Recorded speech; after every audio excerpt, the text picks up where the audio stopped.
এই পৃথিবীতে সবাই বেঁচে থাকে, কিন্তু সবাই সুখে বাঁচে না। তোমার হয়তো 3 বেলা খাবার আছে, একটা সুন্দর ঘর, আরামদায়ক জীবন, কিন্তু তোমার পাশেই হয়তো কেউ সারাদিন খায়নি, শুধু চোখের পানি গিলছে, কারণ তার ঘরে আজ খাবার নেই। দরিদ্র মানুষদের দিকে আমরা অনেক সময় তাকাই, কখনো সহানুভূতিতে, কখনো অবহেলায়।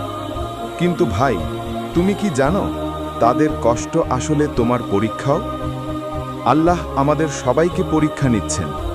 কারো কাছে দিয়েছেন সম্পদ, কারো কাছে দিয়েছেন অভাব।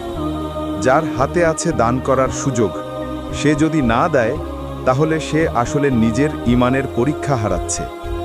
একটা ক্ষুধার্ত মুখ, একটা শিশুর খালি চোখ, একজন বৃদ্ধার কাঁপা হাত, এসব শুধু ছবি নয়, এগুলো হলো সমাজের আয়না, যা দেখায় আমরা কতটা সংবেদনশীল আর কতটা উদাসীন হয়ে গেছি। রাসূলুল্লাহ সাল্লাল্লাহু আলাইহি ওয়াসাল্লাম বলেছেন, যে ব্যক্তি পরিপূর্ণ পেট ভরে খায় অথচ তার প্রতিবেশী ক্ষুধার্ত থাকে, সে প্রকৃত মুমিন নয়। সহিহ বুখারী। এই হাদিস শুধু ধর্মীয় নির্দেশ নয়, এটা মানবতার শিক্ষা। তুমি যদি খেতে পারো, তবে তোমার দায়িত্ব তোমার আশেপাশের ক্ষুধার্ত মানুষকেও খাওয়ানো। একটা ছোট্ট রুটি, এক গ্লাস পানি, একটা কাপড় তোমার কাছে হয়তো তেমন কিছু নয়, কিন্তু কারো কাছে সেটা জীবন।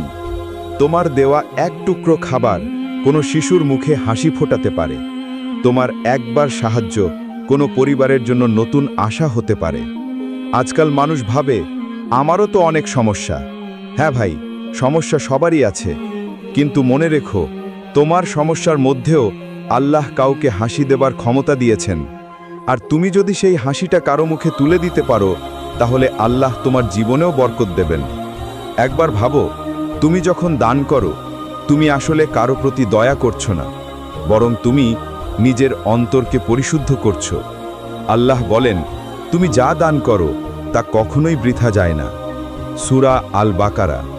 তোমার দেওয়া সামান্য দান তোমার জন্য হতে পারে জান্নাতের দরজা খুলে দেওয়ার চাবি। তাই ভাই, আজ থেকে চেষ্টা করো, যদি কিছু না দিতে পারো, কমপক্ষে একটা ভালো কথা বলো, একটা হাসি দাও, একটু পাশে দাঁড়াও। মানুষের কষ্ট দেখেও যদি মন না কাঁপে, তাহলে আমাদের অন্তর সত্যিই জমে গেছে। দরিদ্রের চোখের পানি হয়তো অদৃশ্য, কিন্তু আল্লাহর কাছে সেটাই তোমার পরীক্ষার আয়না। দান মানে শুধু টাকা নয়, মানবতা ভাগ করে নেওয়া।